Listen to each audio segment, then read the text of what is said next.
North Korea's capacity for distraction and sleight of hand was on show Sunday as leader Kim Jong-un flew to Singapore for his summit with US President Donald Trump. No fewer than 3 aircraft made their way to Singapore from Pyongyang Airport, a facility that frequently sees fewer than 3 international flights a day. One of them was the aging Soviet-made Ilyushin 62 that is Kim's personal jet, officially known as Chang'e-1, or Goshawk 1, after the North's national bird but perhaps more memorably dubbed Air Force One. But while Singapore is well within its range, questions have been raised about its reliability, and Kim, it turned out, was not on board. Instead, he flew on an Air China Boeing 747. According to flight tracking website Flightradar24, it took off using flight number CA-122, a standard designation for the airline's route from Pyongyang to Beijing. In midair it changed its call sign to CA-061 and headed south. Welcome Chairman Kim Jong-un, who has just arrived in Singapore.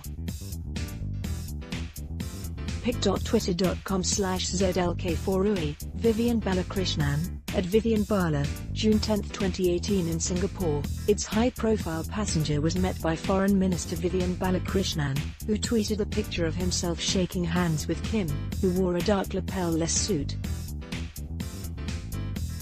Kim was driven into the city-state in a convoy of more than 20 vehicles, including an ambulance, with North Korean television cameramen filming his progress through the sunroofs.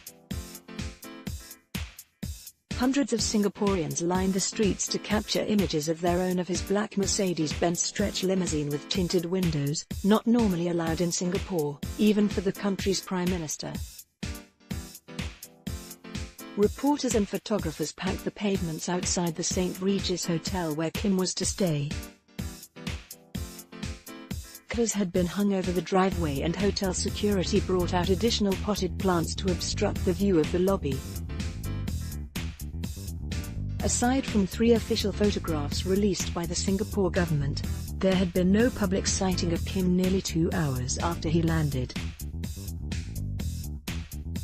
Eye-wateringly expensive, located just off Singapore's diplomatic district and a stone's throw away from the Orchard Road shopping belt, the modernist St. Regis is tucked between an aging building dotted with carpet shops and a sleepy high-end neighborhood mall.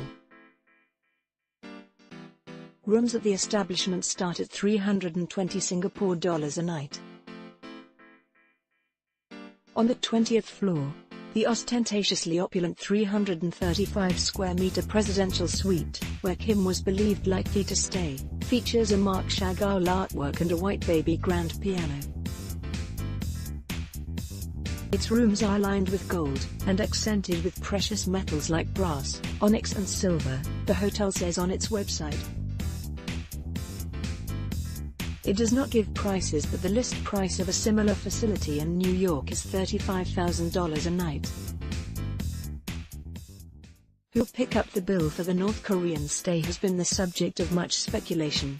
The North's economy has suffered from years of mismanagement and is now subject to multiple sanctions over its nuclear ambitions.